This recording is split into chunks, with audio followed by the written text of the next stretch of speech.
Hey guys, good morning. It's Cecilia, aka ForRealCeil, at what 90 Days Can Do in the MLS Bitcoin Club. Wow, it's a lot of traffic this morning. I can't even get out my driveway. I'm waiting. I'm waiting. And I just ran across some Andrew Dice Clay. He is so offensively hilarious. Like, it's just crazy, I don't know where he got. This guy is really, and then came Rover. Oh my God, he gave her a bone of his own. That was crazy. So I'm listening to him, and I'm like, I can't believe the stuff he was saying. And he was very famous. I remember Andrew Dice Clay, hilarious. But I wanted to talk about comedy in our lives. Sometimes we need a little levity, and people take things in life so serious. They say laughter, gives you back youth. And a thing that my brother had told my niece was, watching cartoons and taking naps will keep you young. Well, I don't watch cartoons anymore. It's been quite some time. I know my other brother, Claude, still watches cartoons every now and then, but I really haven't done it. If I'm sitting with my grandkids or something and they're watching something, I might take a look. But other than that, I'm really not a cartoon fan anymore. And it's a shame because there is a lot of grown-up content in cartoons. Well, the right kind. And I'm talking about going back to the day like the Bugs Bunny cartoons, Woody Woodpecker, Popeye, and all of that. Those cartoons really told a lot about people, the character of people, how people were, good and bad, crass and perverted. There was a lot of sexual explicit things that showed abuse and domination in Betty Boop cartoons. There was a lot of things that spoke high volumes of racial anxieties and tensions in Bugs Bunny and other cartoons. There was a lot of things that showed, aggression and robbery. And what is that? The Wile E. Coyote and the Roadrunner. Yeah, where did the coyote always get all these supplies? Like, was he stealing them because he didn't have money? And then you talk about Courageous Cat and things like that show villains and thieves and burglars. So they were all life lessons. It's really serious. Mr. Magoo walked around blind as a bat and just escaped the perils of death on every turn, and he was oblivious to stuff going on around him. And they say God is a protector of babies and fools, and we oftentimes are oblivious to the dangers around us or things that can change our lives or impactful purpose in our life, and we're oblivious to it. So all of these things really are deep. It's deep. If you go and look into it and check it out, you'll be surprised how much stuff you pick up from a cartoon. So I get it. I really get it, because all of these cartoons I'm talking about are old cartoons. There's nothing like these out here nowadays. Nowadays, you're looking at like the Boondocks and things of that nature, and the PJs isn't even a cartoon, but that show, oh my God, now that is a deep show too, and it's just too real. It is really a incredibly thought out show. And when I think about how realistic it is, it's just super scary. So yeah, but we have a lot of stuff going on in our world, and people just need to pay attention. Again, we talk about change of climate. I talked about change of climate and how things in life change, and how people change, and all the world around us is changing and evolving.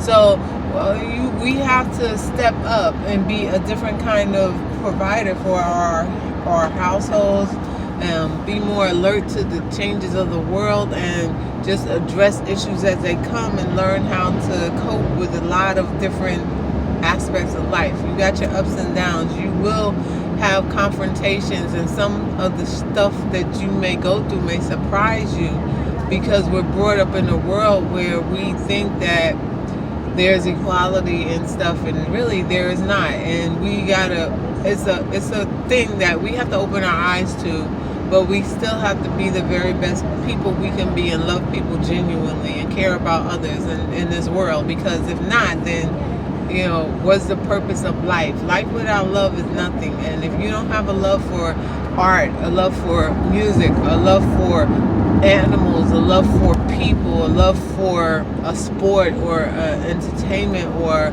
a drive, or a love, a passion for something, then what really is life worth living? So you gotta dedicate your life to a higher being at one point or another, because without that you won't see these nuances. You won't get the chance to experience the fullness of life that God has, for all of us. And I feel bad, and I sit here and I'm like, remember we do this, and I heard the day that's a signal for supremacists, white supremacists, namely.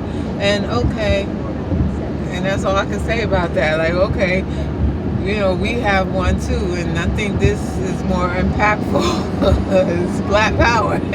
But I'm an open book, and I love everybody and have a like for everybody until they give me a reason not to.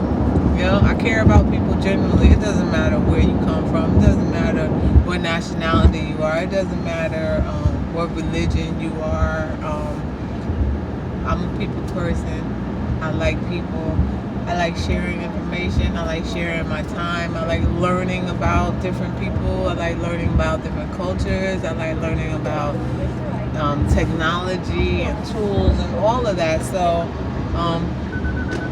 it's really cool that we're in a world, an era like this, that we're allowed to integrate. We're allowed to be ourselves. We have that freedom, that individuality can show. We have the let me get it right. LGBT and other, right? And we have our African Americans, we have our Hispanics, we have our Dominicans, we have our Italians, we have our Russians, we have our Indians, we have our West Indians, we have our Haitians, we have our Africans, we have a gamut of other nationalities. It's a boiling pot. Irish Americans. It just goes on and on and on and on and on. And we're all one person. We are one world.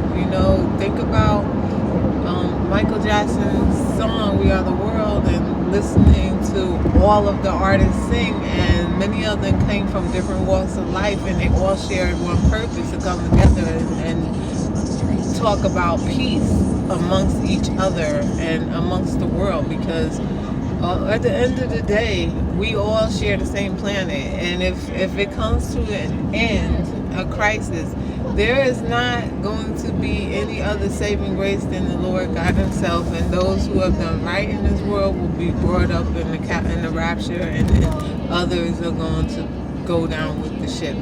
So that's all I have to say about that. I'm driving, I gotta stay alert, but I wish everyone have a great day.